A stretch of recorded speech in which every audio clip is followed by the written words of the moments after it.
Well, thank you for inviting me and for spending your precious time listening to my crap. It's always a little bit.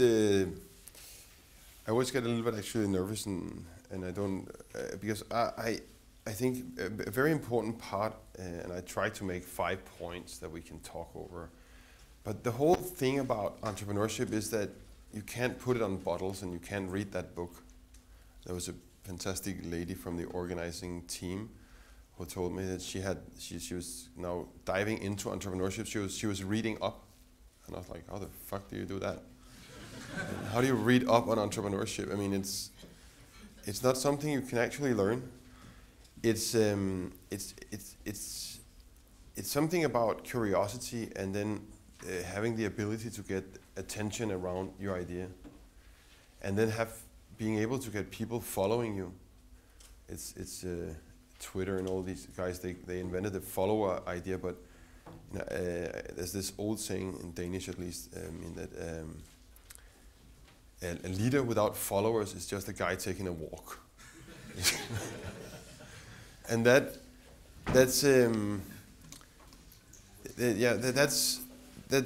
what I want to try to talk about, but I have no idea what your expectations are, and I have so much I want to tell you. So if you would please interrupt me as much as you can, so we have a dialogue. And you must have some weird questions that you feel that it's weird to ask, or that are strange. But just shoot them at me, because that's how I got kicked out of university actually, because I kept asking questions at the statistics lessons with 500 people in the room, because I really wanted to know it, and the professor took it as I was like unpolite, but I was just really curious if you could use it in another way. But to get attention, which is basically my business. I mean, I have some half good ideas, but it's about taking these very small ideas, and we've all been there, especially late at night. There's this idea lying on the table. Everybody can chip in, but how do we actually materialize it, turn it into reality, and start, turn it into some kind of a growth curve? How does that happen? Because that's basically what I dare to say. I'm a little bit of an expert in making those things from zero and then happen. And I think one of the best examples also to get your brains started is you can go into any niche, and if you're able to create some awareness about whatever you want to do, then you can probably get in. And if you can, at the same time, if you can then get distribution. So if you have a channel, if you have a friend who owns a lot of exchange stores, then you can probably make an exchange app with him, because he's lame. He doesn't remember that there should be an app. You shouldn't exchange money in a store. Then you just need the attention part. Remember, how many of you know about Transferwise? I mean, it's a good story. I mean, Tarvet and the guys, they're super good. It's a brilliant little company. But most exchange stores in London or in larger cities in the world, they have more transactions per day than Transferwise. But Transferwise is worth $1 billion because it's online, and they got the attention, and they worked at Skype. It's kind of weird. But so once back in the days, I'm old, remember, but when I was young, and the internet was just arriving, and an app, it was something called an exe file. You installed on your computer. I wanted to start an antivirus company, and it was a little bit hard to get attention. But how we did it was we made a movie which went viral before anybody knew what viral really meant. But it was, we had this idea, if we could just get people to send it to each other, and yeah, so we did that. Oh shit.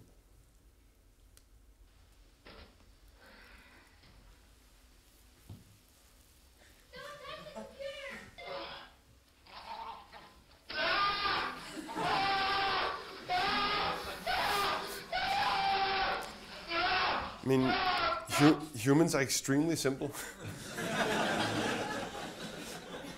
I mean, and And you can't underestimate humans. They go for the lowest. I mean, we know it from Maslow and everything. I mean, it's like the worst humor. I mean, it's still fun to take a cake and put it in your face. It's basic. It's extremely basic. So today, I thought about, how do I inspire them? How do I, come out just a little bit clever? I'm at this school.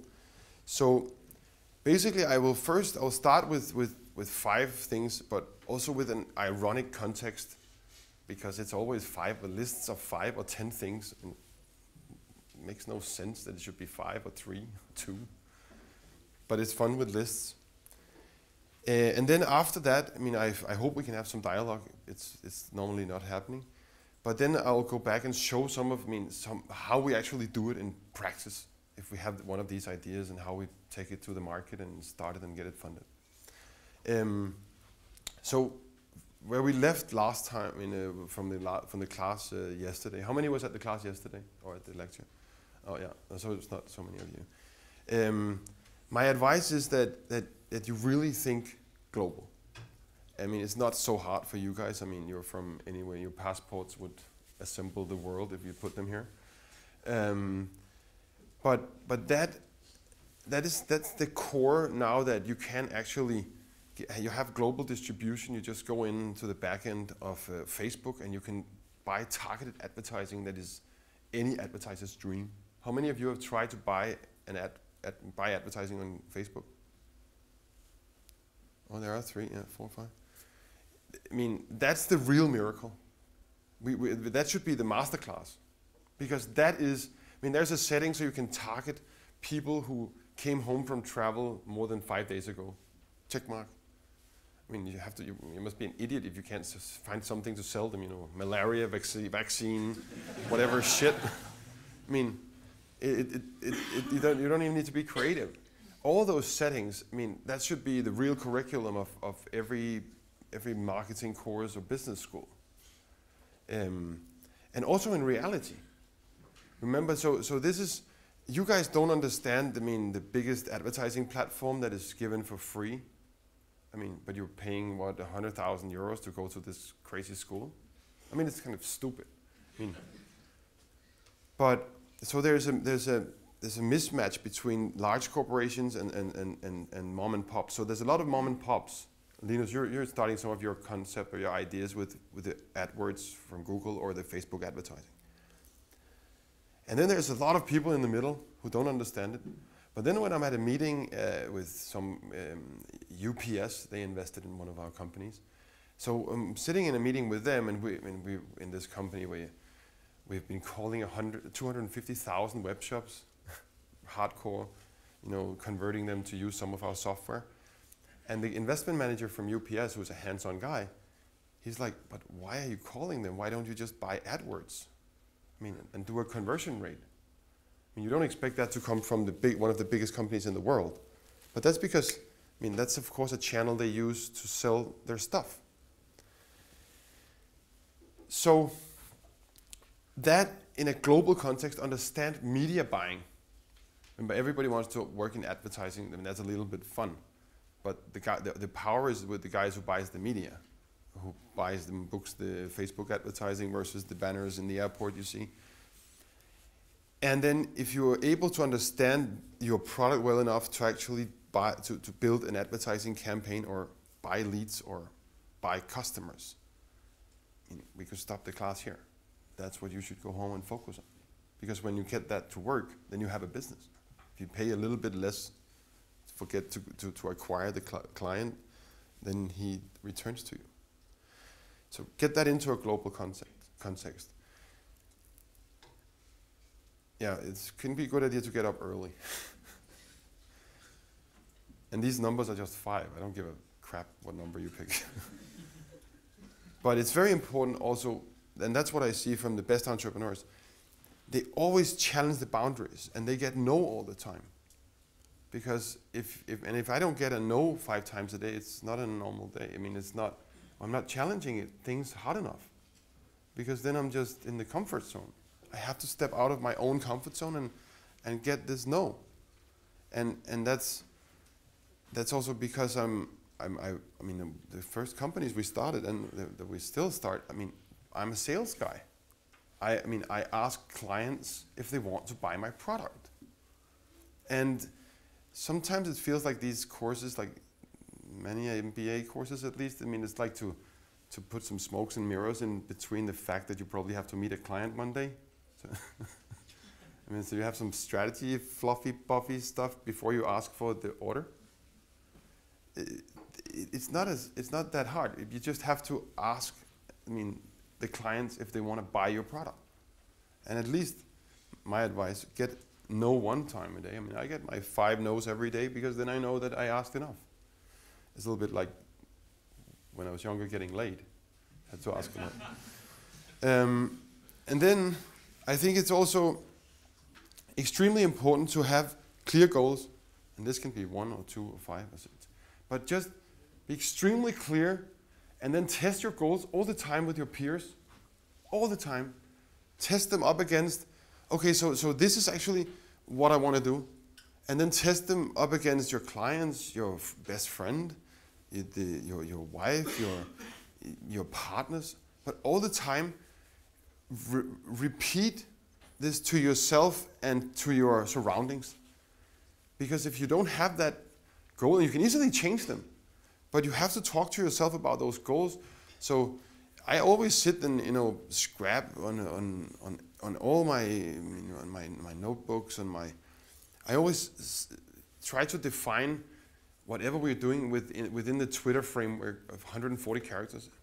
It's very hard. Mark Twain said, I mean, I'm writing you a long letter because I didn't have the time to write a short. I mean, writing short is super, super, super difficult. But it's also what you admire from the best Google products from the early Twitter days. The best products online, they write it so short that you just look at it, and it's self-explaining. But that's a skill. It's a skill to be able to define your goals. Where do we want to go, and do it in maximum 2 lines or 1 line. So a fun anecdote on this is that the shipping company Maersk, you know Maersk. So the old guy who built this company, he inherited it from his father when it was a $500 million business. It was huge. I mean, in the 60s he took over. Now it's a $70 billion company.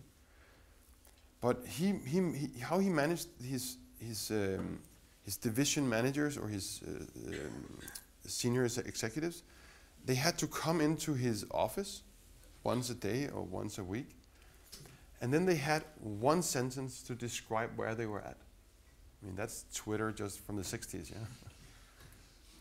And he was he could easily fire people if it wasn't describing enough and clear enough.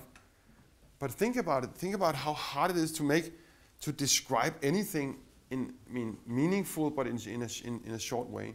So defining the clear thing. And then what I see today, I see a lot of people totally fucking up because they want to be a specialist in everything. So they own the best camera and the craziest tracking boots, and they also have the special pair of skis and a car and very young people also. Why own all this crap? I mean, if you want to be an entrepreneur, you don't have to sacrifice or live, in hunger or anything. But you just have to be extremely narrow-minded and not even think about anything else but this. I mean, you have to have this tunnel vision and get your 5 or your clear goal out there, and then that you only walk in that direction. Because I also mentioned it yesterday. Going into becoming an entrepreneur, unless you do it 10 times, you will probably not be successful.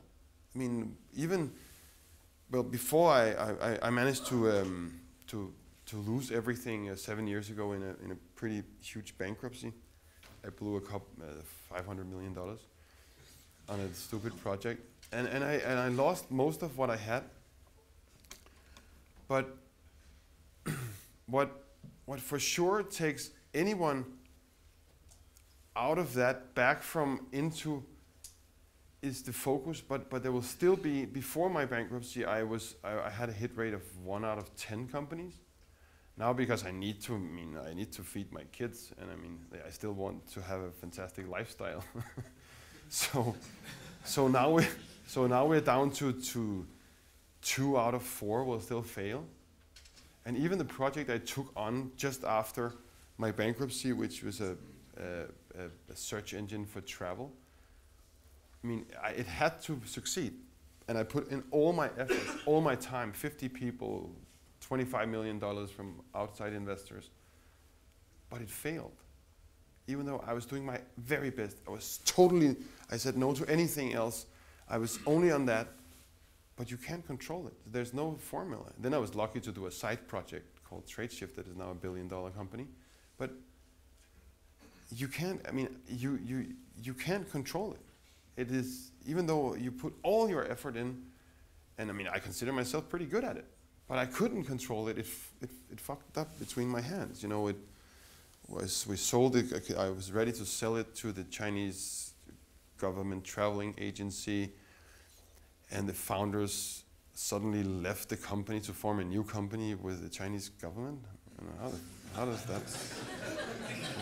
Where am I in this equation?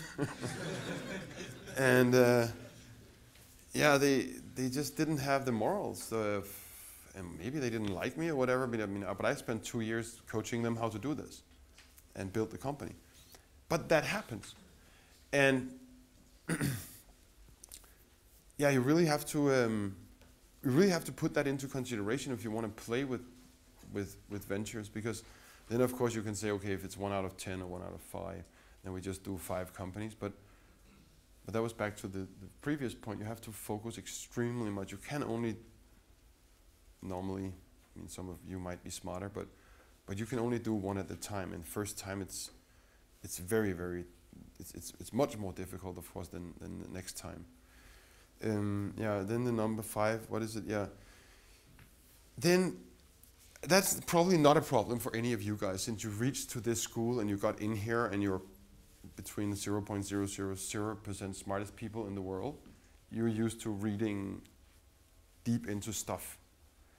So the details, this sense of details, you simply have to be, whatever you want to do, you have to be number 1 in the world to know every detail around your product, your idea, whatever you will do.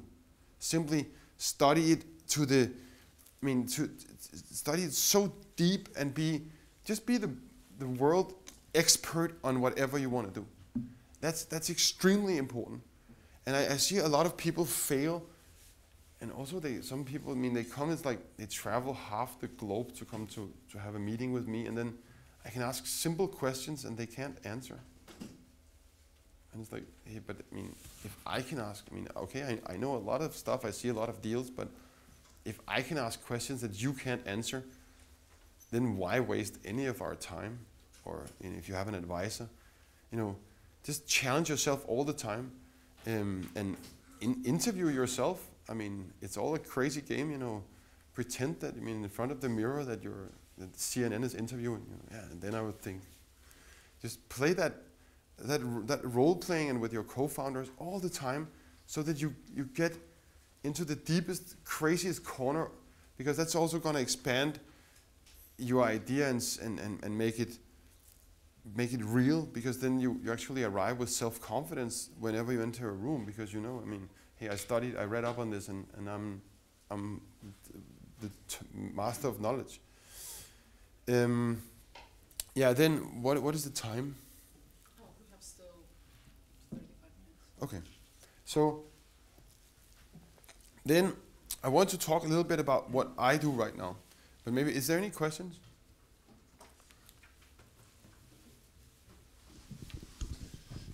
Morten, can you tell us a little bit about how you narrow down or filter through all your options, all the things that excite you to get to that 5? Because in the context of being students here and having this broad perspective that we have and trying to nail down what it is we want to get after, what are some tips you can share on what that process looks like for you? Yeah, so of course my process is a little weird, because I have an extreme inflow. But you guys will also get an extreme inflow of people who want you to come and look at their business, or, I mean, you can also apply for, I mean, you're going to have a big pile of opportunity as well. So the ground rule for anything when it comes to idea generation, because I do a lot of it with, it's my own ideas.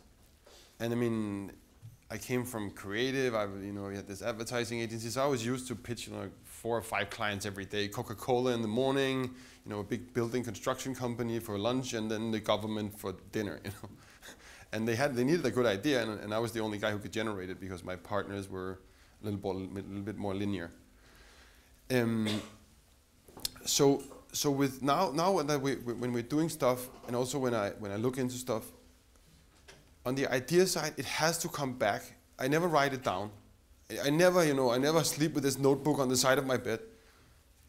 I mean, if somebody wants to, if an idea wants to come through, it will sink in. It will change a little bit now and then, but it will come through. And then of course, if it keeps coming back, like totally obvious stuff. I told the thing with this lock yesterday, because I mean, so many times I've been sleeping outside my door because I got home late and I didn't want to wake up the kids or anyone, so I just slept outside.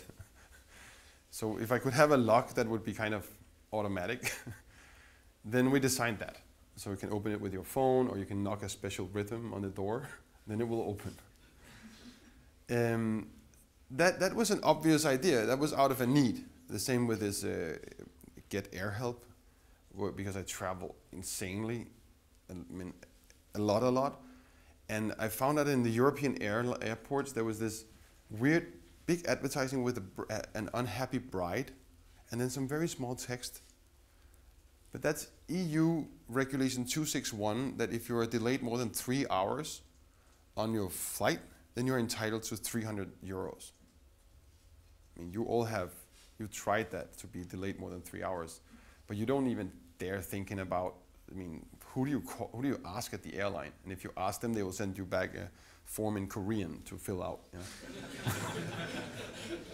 But I mean, I got so obsessed, and then I had this idea, but that means, okay, if I do a connection to my Gmail and I read them, and this rule I also read that it actually worked 3 years back, that means that all of us have money in our inbox, just lying there, nice.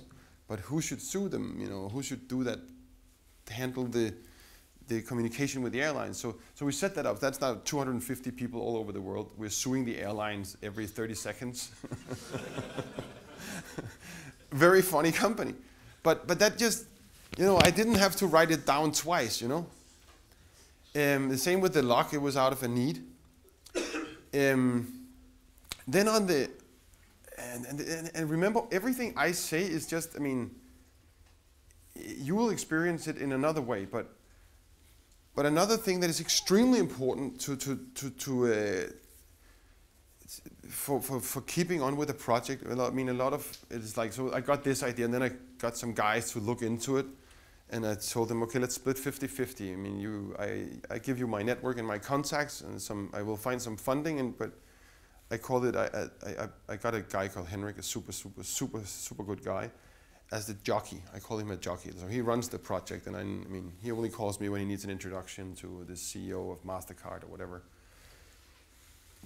That is, I mean, those are my own ideas. And then sometimes I go with people who just obviously will be winners. And there, the filter is something that computers and nothing can. It's emotions. It's ethics. I mean, take them out. Always try to have a lunch with them in a nice place, because then you see how they treat waiters. I mean, I can't work with people who can't treat a waiter nice. I mean, never, ever, ever, because you just, how will he treat anyone else? I mean, how will he treat my children if they should, be at the company one day? And then also see if there's stamina and other, now you will all know what's happening if you're ever interviewing with us.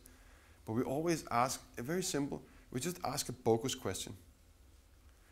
Sometimes, people will start answering bogus questions really seriously. really, because they're so tied up. And that's okay if it's just out of goodwill. Other people will just catch them lying. And I mean, can you do underwater fly fishing? People will say, oh well, let me see.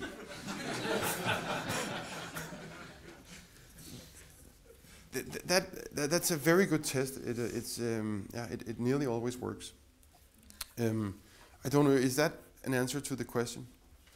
But I'm also extremely worried. I mean, careful at giving advice because it's going to be different for all of you. Linus? Yeah, can I comment on that a little bit? You just wrote the second. I just want to comment on that. I think it's a great answer, but I think in the whole discussion that's going on about entrepreneurship and also about screening opportunities, we look for a formula. So that's really your question, what's the formula?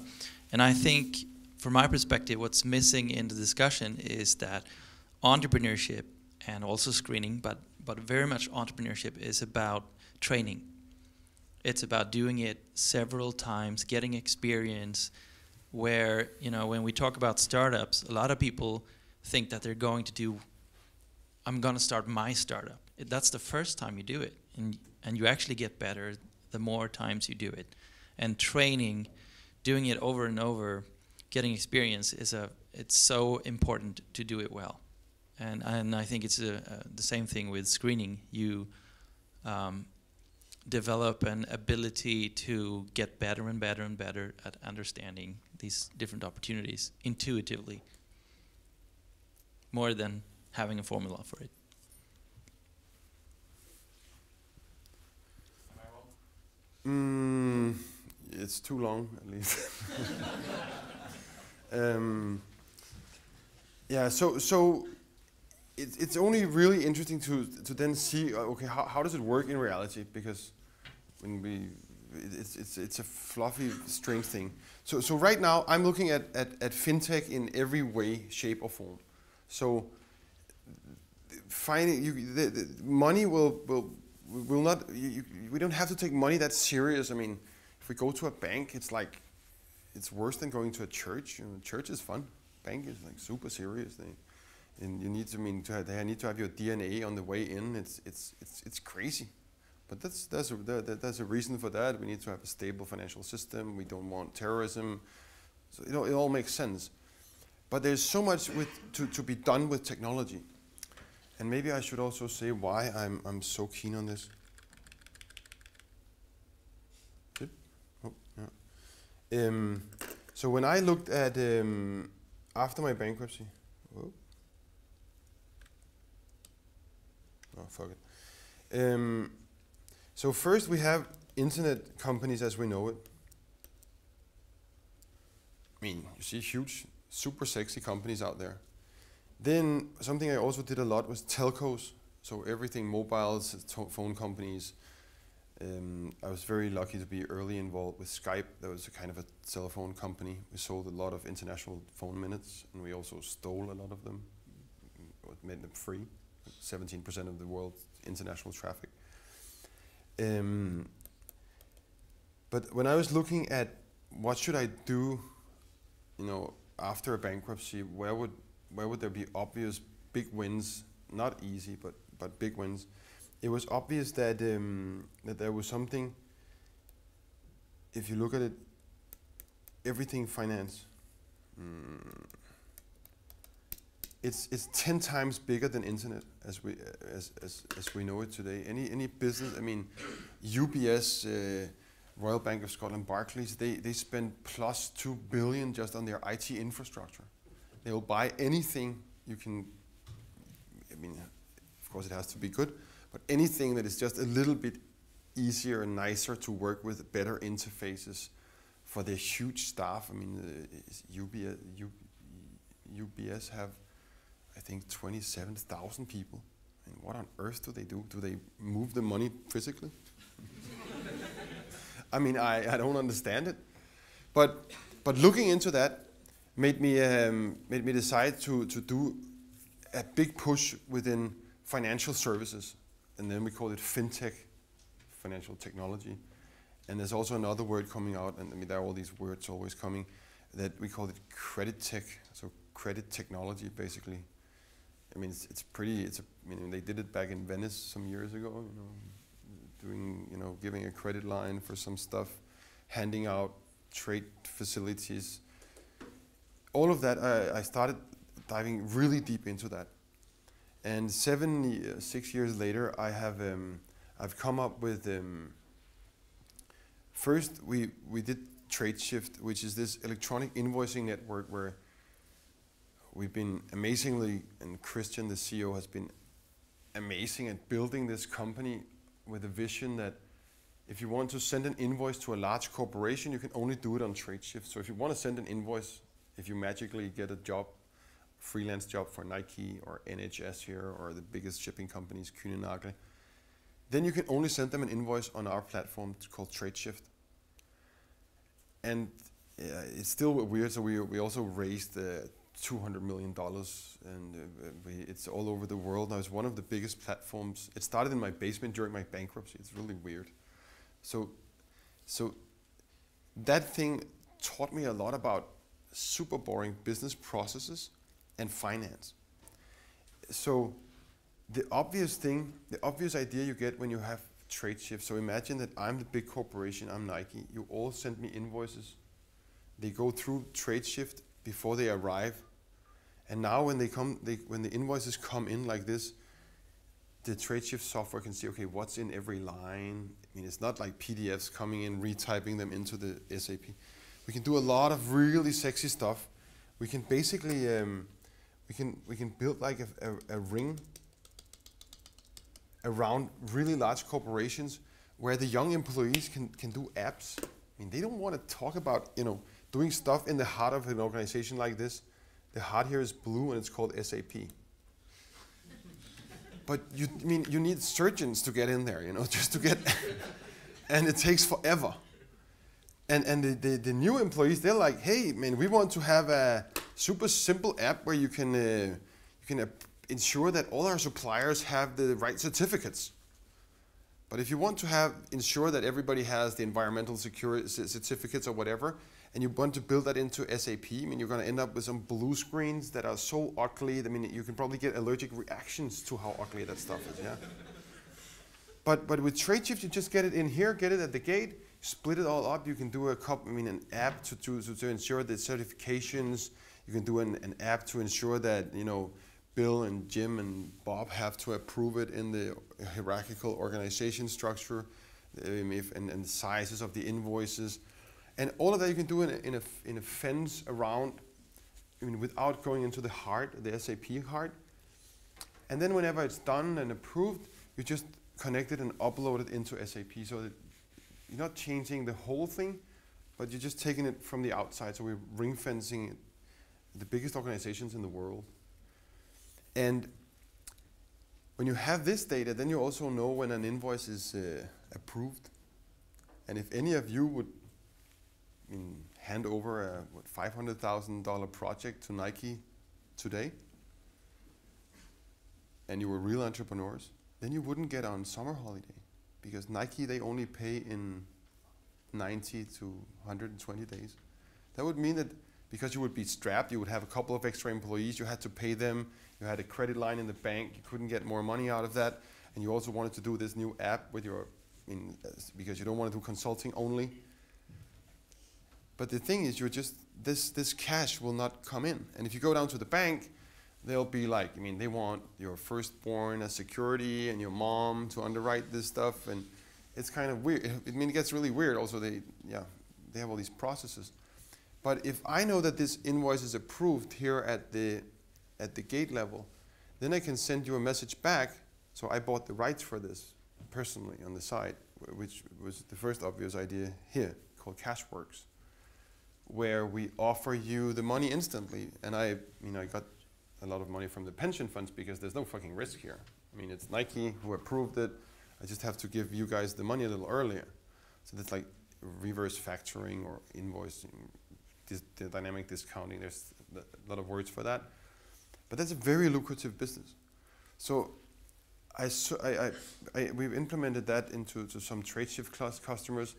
Then some of the customers, they want to use their own balance sheet, because a company is also, I mean, it's like a startup. Sometimes there's a lot of money around Christmas when there's a lot of stuff going. If it's a consumer company, they have a lot of extra cash in the bank.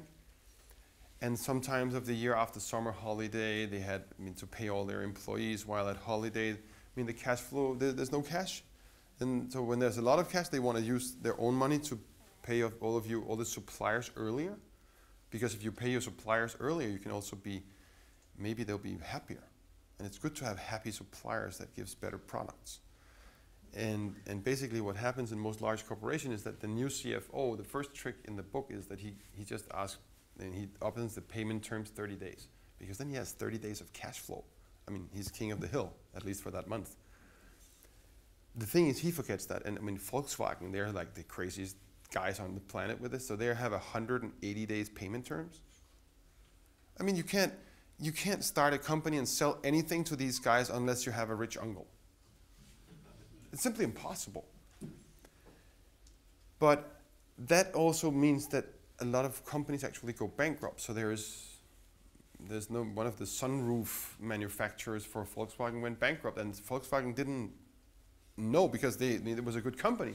They just got killed by the payment terms. But suddenly it stopped their production line. Then everybody started to understand we might have to do something about this. We can't just squeeze our suppliers because it's unfair. We're just strong-arming everybody because of our size. So that thing I've been spending a lot of time on. And then, you know, from being this idea, it's easy to explain. Then we had to have a lot of, you know, I had to get some guys to invest in it. So that took 185 investors that I had to, with my partner, you know, call, present. And this is even for me. I mean, I know the richest people in the world. I made people billionaires, but I still have to go all that way, you know, because I mean, nothing is free. It's like a game. You have to prove it. And I started from scratch like everyone else whenever we have a new idea. And they think it's stupid, Morten, you can't do this. It's too big. It's fintech. How do you get all the licenses right? So we took 185 investors. We had more than one call and one meeting with 70 of them. We had dinner with 12 of them. We went all through the process with 6 of them, and one ended up investing like $10 million in this plan. But that was 18 months, and that was leveraging my network and one of my partners who's like super smart, good at sales. That's 18 months, and that's for me. I mean, I come pre-qualified. That's what it takes, and then now, you know, on the other side, we also have to have liquidity pools, so buckets of money that we can pay out in this scheme to make money from. So that we also took another 50 meetings with pension funds and family offices and wealth managers. And it's still not live. It will still be live something like August this year. That's the thing with these financial technology. It takes forever. And then you have to be compliant, be sure that it's legal, it's tax efficient, that if I start paying this money out to all of you early, that it doesn't get on the balance sheet of the company, because then it's a liability. I mean, it's so boring, but the business opportunity is so large, and I definitely see myself, you know, being able to do really big things whenever this works. So that's one idea that is obvious. Oh yeah, so this is the team working on it inside one of the local banks. Just to get all their knowledge, you know, how do you hand over the money there? Okay, so we pay them out, but do we need KYC, know your customer, or anti-money laundering to pay out this invoice earlier? Can we lend the money from, is it a fit and proper financial institution that are giving them money? I mean, it is taking them now 9 months. And the problem here is, you know, 9 women doesn't make a baby in a month. I mean, you just need a lot of time. And here's the solution, super simple. Somebody has been sending an invoice of $45,000, and we know it's approved, so we can send the message back to any of you if you want the $43,000 right away. No brainer. But again, I've been spending 2 years of my life on this crap. I mean, the idea is like right there. It's so easy. But all the compliance, all of that behind it has been interesting. So yeah, that's as short as I can get it, because nobody's interested in this stuff. But yeah, we keep playing. So another thing that we're doing is, and that I've been working on, is looking at niches. So I've always had this interest of niche anything. I think I told the story yesterday that it was so obvious back in 2099 when dating started online. I mean, Match.com, they got so huge. It was one of the first services where people actually paid for it. But it was so obvious for me that there would be niche dating. So the first thing I did, I called some of my Jewish friends in Israel and said, hey, there must be something like Jewish dating, because they kind of like to marry each other. And they were like, hey, of course, I mean, we just did this, you know, we have a J-date. And yeah, so that I love to do obvious deals like that, so I help them to sell it to Match.com. The same here, there's a whole new business area, and it's kind of new, but it's getting really massively wide, which is called Ecommerce. So how many of you have a web shop in some form? I will as of next week. Yeah. But we'll probably all have a web shop or two. I mean, 50% of us will have a little web shop over time with some hobby or, you know, selling some knowledge. Or how many of you are on Hourly Nerd? Oh, that's because you don't have your diploma yet. So Hourly Nerd is 10,000 top grads from Ivy League schools where you can work by the hour. So I buy them all the time. It's like, yeah, just freelance, but with the top graduates from super schools. It's a super nice service. Okay, I was drifting a little away there. So with web shops, it's obvious. It's now more than 1 million web shops in Europe. There's a growth of, nobody really knows, but you can look at the payment gateways and get a pretty good picture of it. 25-35% growth. A lot of them, of course, die because, I mean, it's like retail. It's just more competitive, yeah. So I looked deep into to web shops, and the company I also talked about before. Actually, I want to show that. It's funny. On cloud, where we called all these web shops. I said we called 250,000 of them. Huh. Morten, you have 2% battery. Oops. Does anyone have a charger for an iMac? A MacBook isn't. What's happening here? Oh, that's the old one. Yeah. Does anyone has the new flat one? So here is the map of this item base where we called all these web shops to have this. It's super boring. I will not bore you with the details, but this is a small plugin that we give away to all web shops, and then we give them a little insight on how are things, what's the temperature of this web store, and how many visitors, how do they convert, where do they click, la la la la la. And looking into that, it's actually pretty impressive number. So we have 120,000 stores online. We can go into anywhere here. You know, there will be web shops. It's crazy. Looking into that, starting to understand the e-commerce ecosystems and the niches, it was obvious for me that, going back to this, that I could do a fund or a lending club where we could give all these small web shops a loan, because they all it would be obvious what kind of revenue they have. You can kind of look it up in the payment gateway. You can look at their traffic from the Google Analytics. They can't really cheat you. And you also, since we talked to a lot of them, they're really hardworking. They need working capital to grow, because a web shop is not worth a lot if you don't have any goods in your store. And combining all of that, I've been working for the last 1.5 years to also structure a company and the regulations on how to lend all these shops that you just saw, all the 120,000, give them an offer to get a little bit of liquidity from an entity that helps a little bit, like the factoring business. It's good for the little guy. This one with the fund lending to the web shops, it's good for the little guy again. It's fantastic. It's probably spot on. Oh, yeah. So I wanted to have, and also like the air help thing where we sue the airlines on behalf of the consumers. I like that angle, that if things are somehow good. Of course, I'm now going into the lending business, and I have this big discussion with myself whether Little John and Robin Hood, they took interest out in this Sherwood.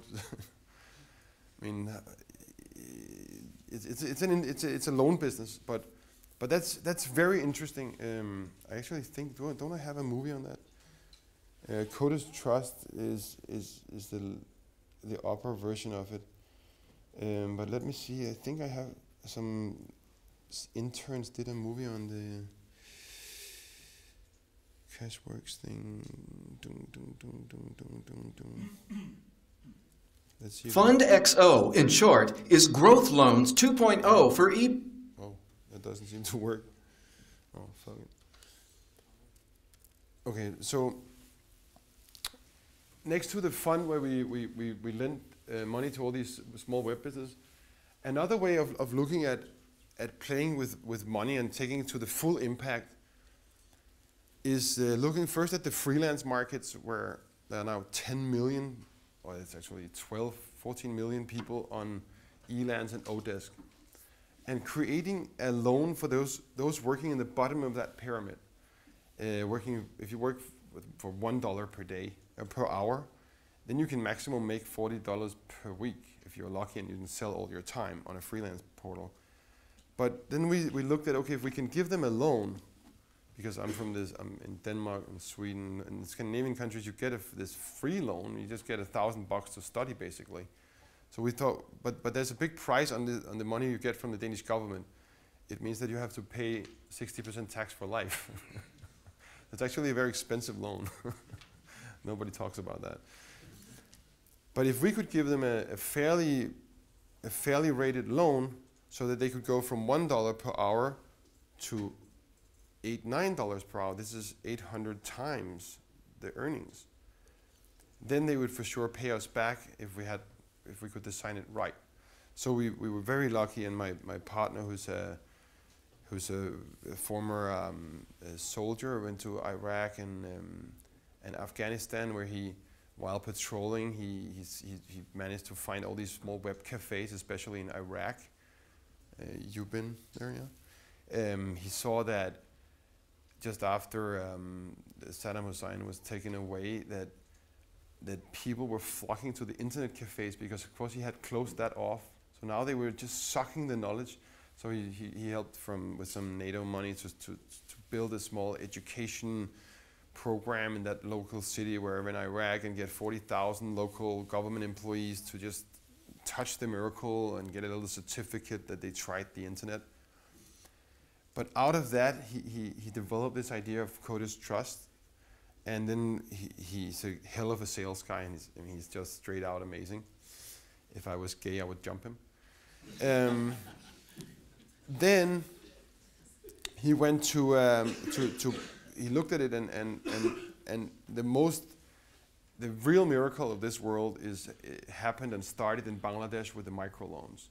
So he basically somehow he convinced the Danish government to go with him, me, to help him out, and just have these daily, weekly talks where we kind of massaged the idea. And then he got Mohammed Yunus to invest in it as well. And that's now the business. Some of you saw the movie yesterday, but I mean, I can't play it enough.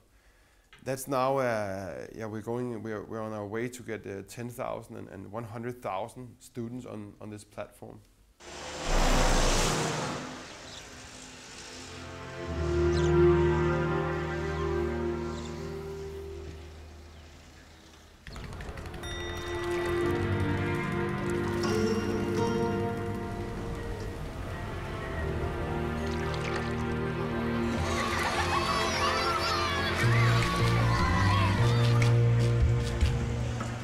In my country, there are many talented people who want to make a difference.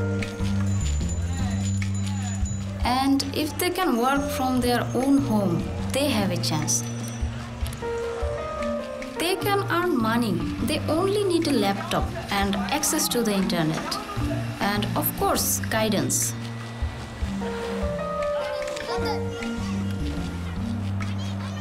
Coders Trust give us a little amount of money and a perfect guideline to build our career. It will turn an overcrowded country into human resources.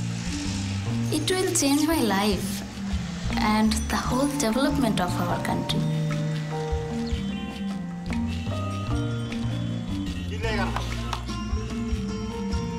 My name is Ila. I am 25 years old and I come from Dhaka in Bangladesh.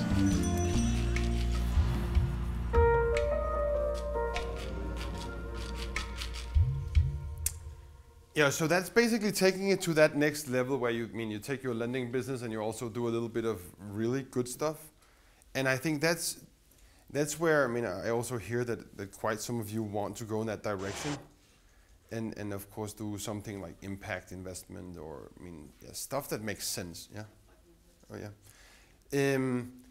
And that I think, if I should regret anything, I don't regret at all anything, but if I could have done something different, I would have tried to do this a little earlier. And Coders Trust is totally for profit. I want to be able to hire the best guys in the world. And it needs to have that drive of for profit while doing good. If I would have had the chance, I would have gone a little bit earlier into doing charity. It's good stuff, but I also did it. I told the story yesterday where about me investing in this plant once that is gene modified so it can detect TNT, and it will turn red if there's TNT in the soil. And we got all these prices, and I spent $2 million on it 10 years ago. The only problem after 2 years was that we forgot how do you plant this thing. If there's landmines, it's a little hard to plant stuff. But that's very classic. That's very classic me.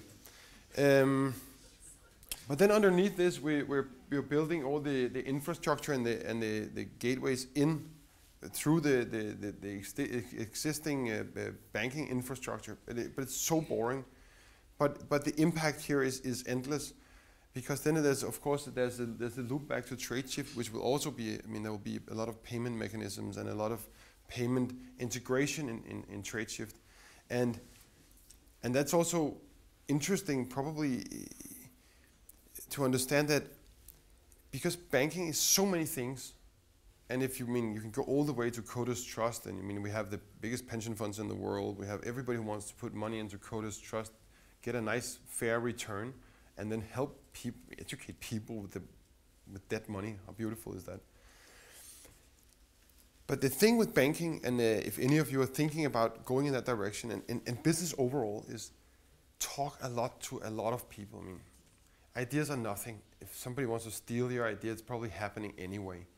Talk to everyone, massage it in, see who who you can test it, soundproof all the time, bounce it, test it, keep it, and then see if you can get, collect a super cool team, get somebody from the industry to put some money with you. That's what we did with Tradeshift. We got PayPal to invest, we got Intuit to invest very early. That kind of justifies the project. It's super hard to get them to invest, but but it's also a good exercise as an entrepreneur to, you know, to see if you can sell it in on at that level. Yeah, then. Yeah, then there's an oh shit.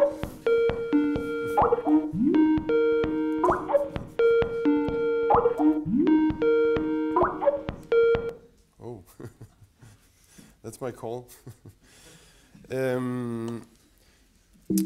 Oh, where are we here?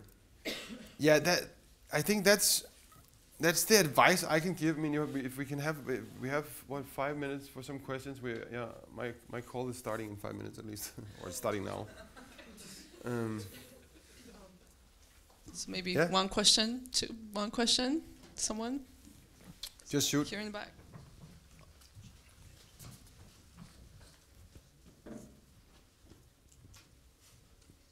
Hi. Could you please say simply in 5 words, what was your preparation for all this journey to become this entrepreneurial guru you are now? Thank you. First of all, I don't believe in my own bullshit. Which I think is a very important skill set to have. And in 5 lines, I think there's only one word that really describes it. You know, I'm just curious like hell. I need to understand what's behind everything, and I don't mind diving in and keep diving and diving and diving in to understand complex, whatever. I mean, new ways of using technology.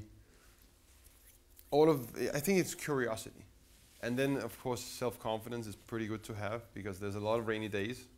I mean, it's better if you like yourself than if you don't like yourself. Yeah. Thank you very much. Thank you very much, Morten. Thank you very much, everybody, for coming.